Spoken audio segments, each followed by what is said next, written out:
ان فریق کو ان کو یاد کر لینا انتہائی ضروری ہے اصل مسئلہ معلوم کرنے کے لیے۔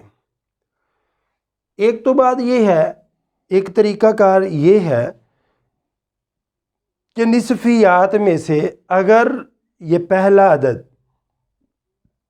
دوسرے فریق کے ساتھ مشترک آئے، مثلا ثلث اور ثلثان آئے، یا پھر تینوں آئے، یا پھر ایک ہو نصف کے ساتھ، تو اصل مسئلہ 6 سے بنے گا۔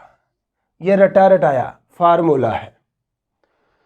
ایسے ہی نصف بھی آئے، ربع بھی آئے، تو اس فریق میں سے ایک کوئی آ جائے تو پھر اصل مسئلہ 12 سے بنے گا، ایک آ جائے یا زیادہ آ جائے۔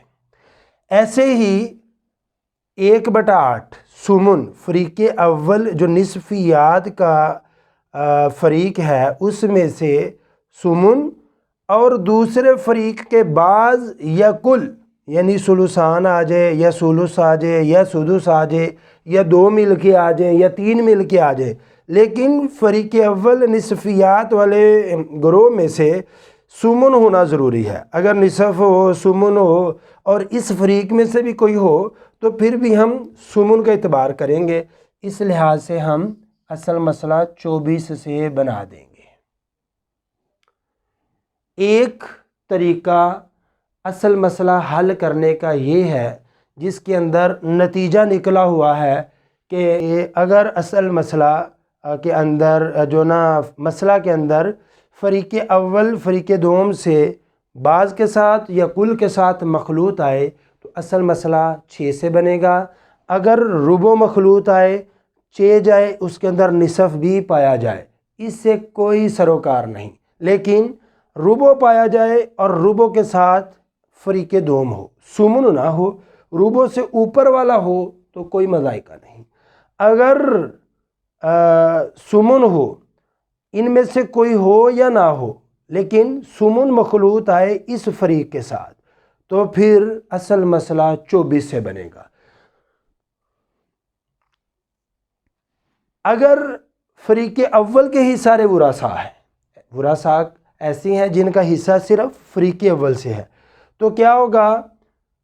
جو سب سے بڑا نسب نما ہے، بٹے کے نیچے والا جو سب سے بڑا عدد ہے، مثلا ادھر 8 ہے، 4 ہے، 2 ہے، اگر تینوں مل کر ایک ہی مسئلے میں آ جائیں تو اصل مسئلہ ہم 8 سے بنائیں گے، 4 اور 2 سے نہیں بنائیں گے۔ اگر ربع اور نصف آتا ہے تو اصل مسئلہ 4 سے بنائیں گے، کیونکہ سب سے بڑا عدد 4 ہوگا۔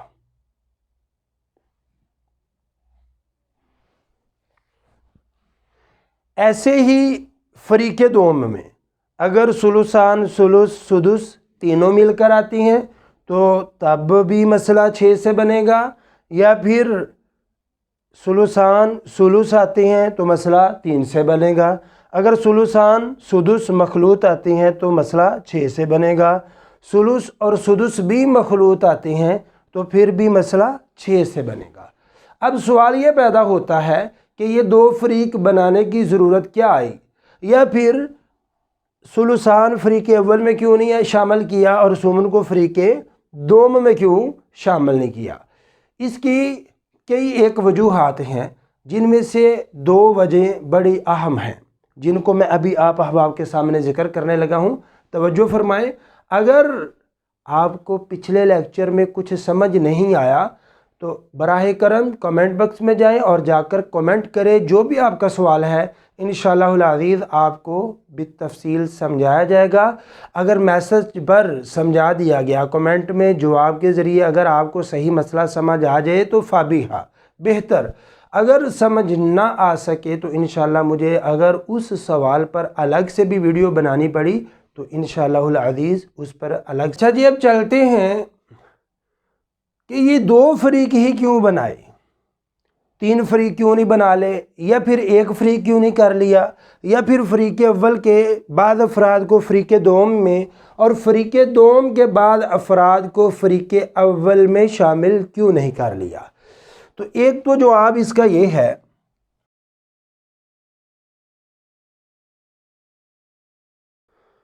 امید کرتا ہوں آپ کو میرا یہ لیکچر پسند آیا ہوگا۔ اگر آپ کو لیکچر پسند آئے تو آپ اس کو لائک کریں، زیادہ سے زیادہ شیئر کریں۔